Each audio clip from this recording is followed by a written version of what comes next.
Hi, I'm Holly Pike. If you'd like a trial of the Generation software that I use for digitizing, please visit trygenerations.com.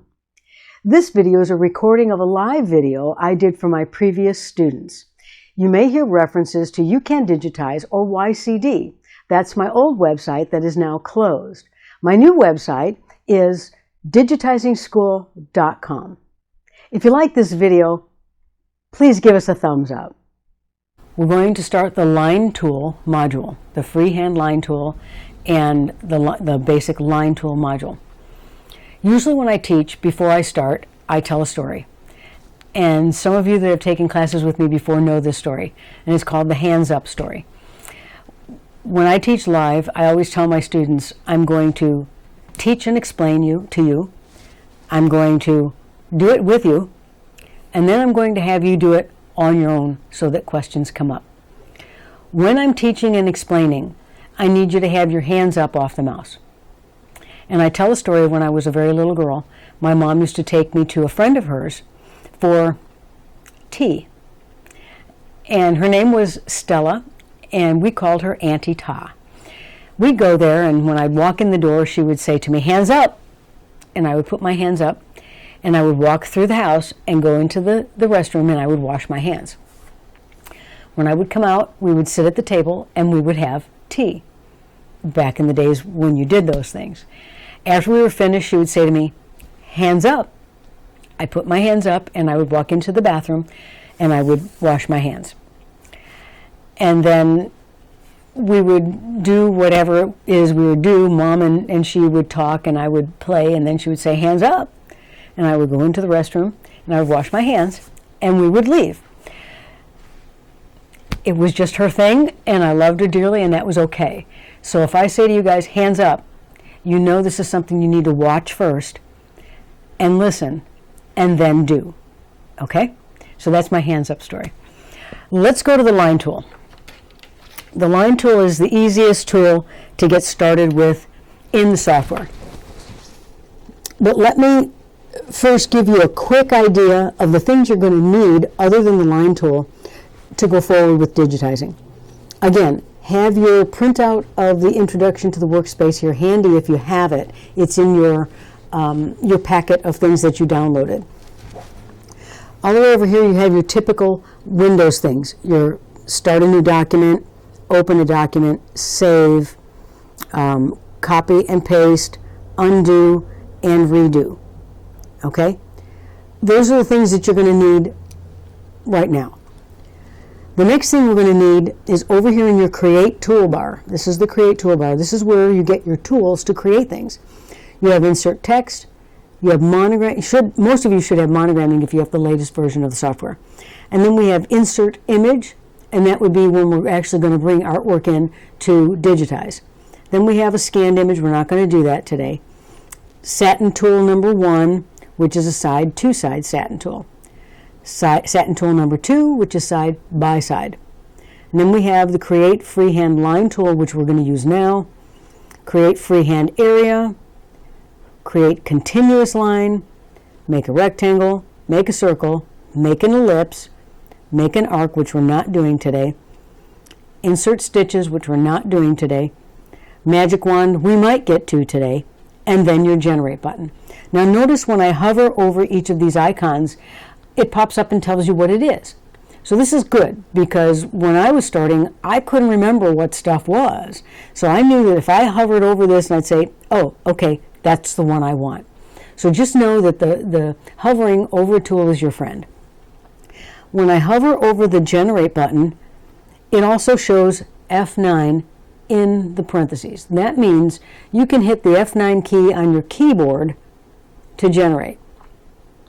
So if you're working and you have your keyboard in front of you and you're creating and you need to generate, you can just hit F9 on your keyboard, or come over here and hit Generate. If you remember, when I did the preferences, I had Auto Generate after punching and Stitch Property Edit. I had that checked, and this is why. If I uncheck this,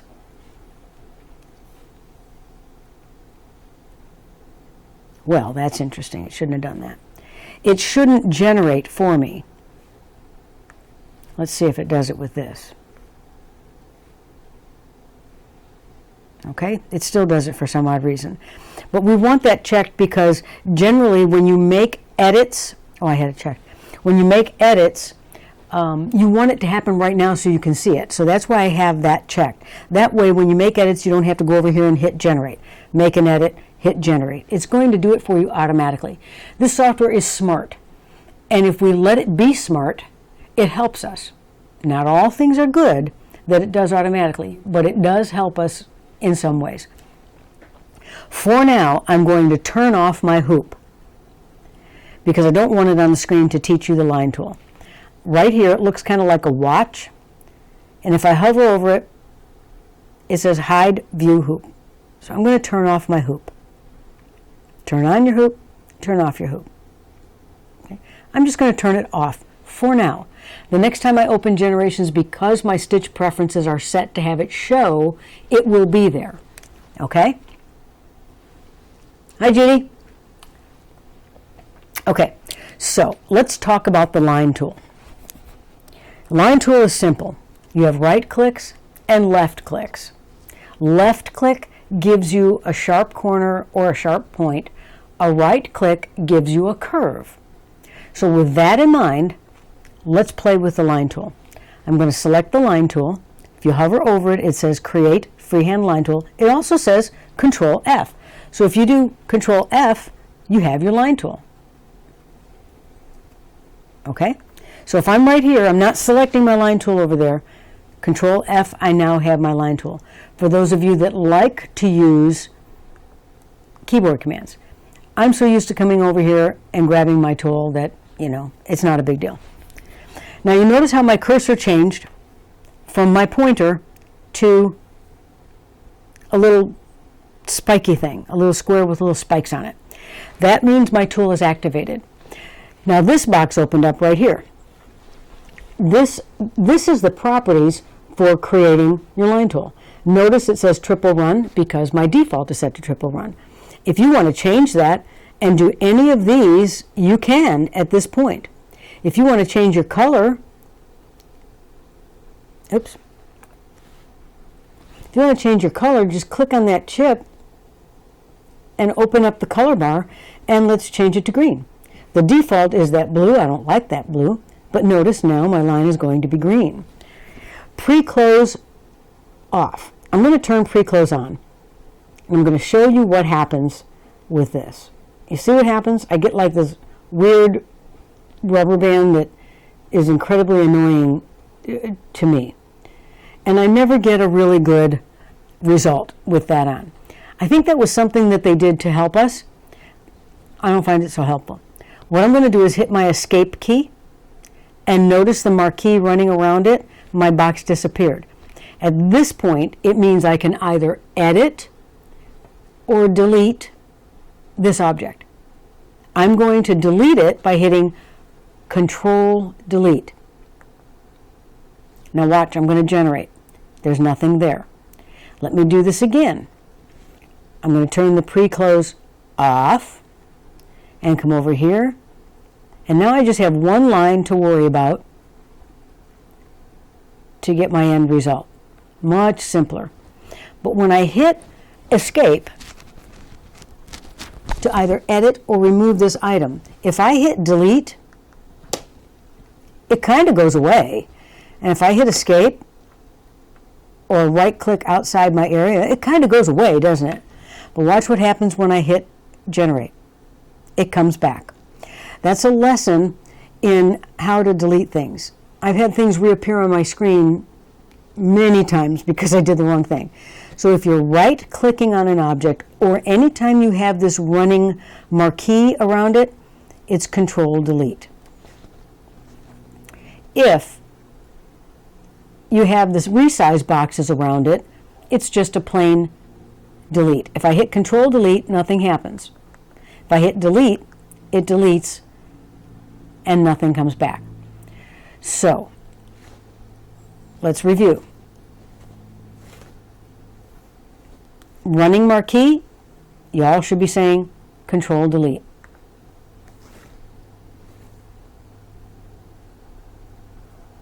8 resized boxes, y'all should be saying delete. Okay, now I'm going to get my line tool again. It defaults to the blue. I don't care about that. That's fine. Now I have my grid on, and I'm going to practice left clicks. I'm going to left click there. Now see what happens? I'm going to left click there. Left click, left click. I'm just left clicking. Nothing fancy. Left clicking. When I get to here, I'm going to left click right on top of the first one, and I'm going to hit enter. And it makes my box. Okay? To drop my tool, because my tool is still active, you're going to hit escape. And now the software says, oh, you must either want to delete me or edit me. Well, I really don't want to do any of those, so I'm just going to right click outside the area to stop that box from having the marquee around it. Okay? Let's give it a try. Ready? Get your line tool. Don't worry about anything over here. We don't care about that right now. Make a left click and make a box. I'm just left clicking.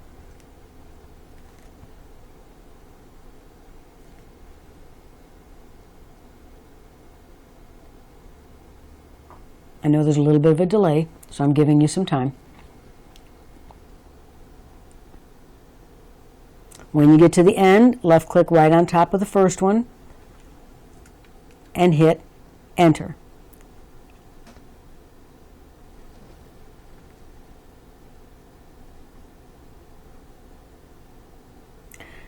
You still have your tool active, so now I want you to hit escape.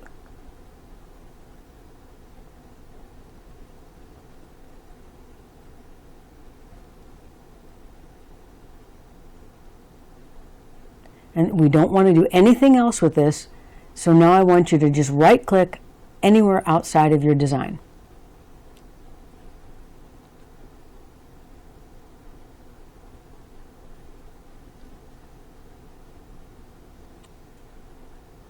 Okay, how did you do?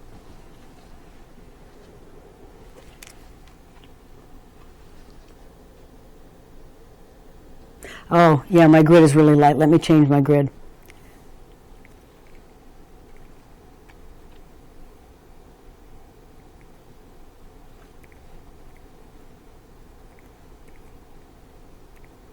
Better? I just made my grid darker.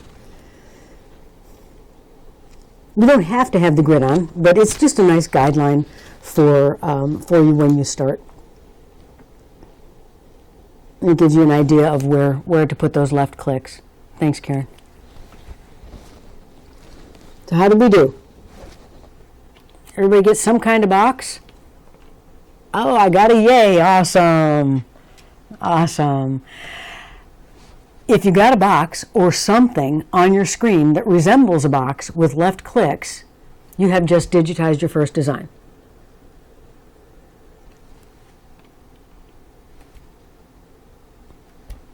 Okay? Trust me, it doesn't get harder than that. Now we just add to this tool, and it's all magic after that. Okay, let's do this. Let's do the curve now. Let's do the right click. Okay, we have our square. I'm getting yays and yeses. Awesome, awesome, awesome. Okay, now we know that a left click gives us a sharp corner, right? Sharp, sharp corner. What happens when we get a right click? Our same box opens up, everything's the same. Now what I'm going to do is I'm going to always start with a left click because that gives me options. It gives me options. So I'm going to start with a left click. You need to have hands up right now watching. I'm going to come over here and I'm going to do right click, right click, right click. I'm basically making a circle of sorts. When I get here, I'm going to hit enter. It does not have to be perfect. It does not have to be perfect. I will press escape, right click outside of my design.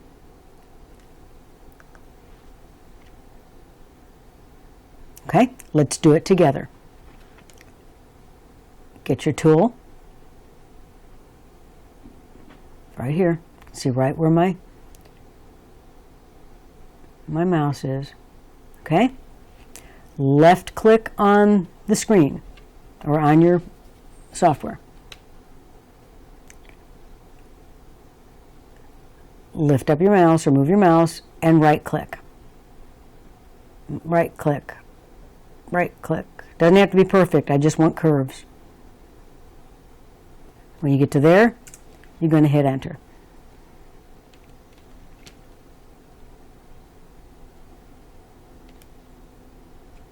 Then escape.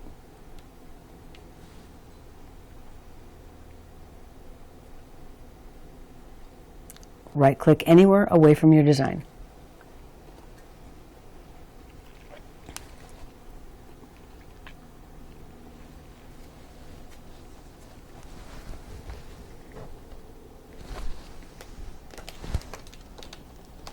How are we doing? Everybody get a circle?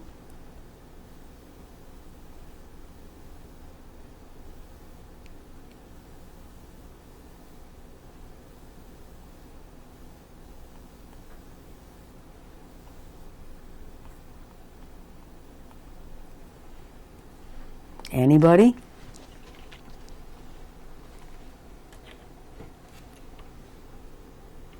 Okay, I got some thumbs up. Woohoo, woohoo, woohoo. Anybody have problem?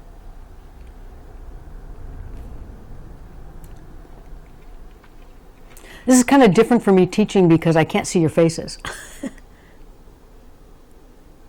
Okay.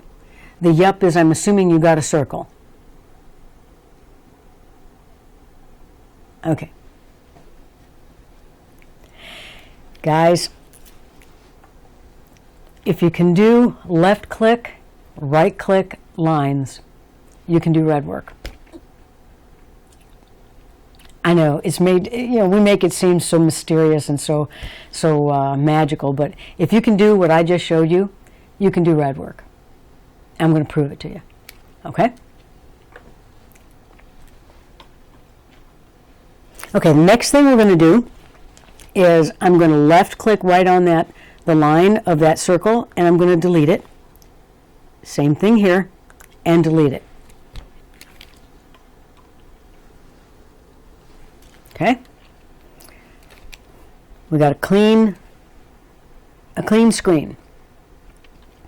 Now what I want you to do is just play with right clicks and left clicks. Right clicks and left clicks. So hands up and just watch.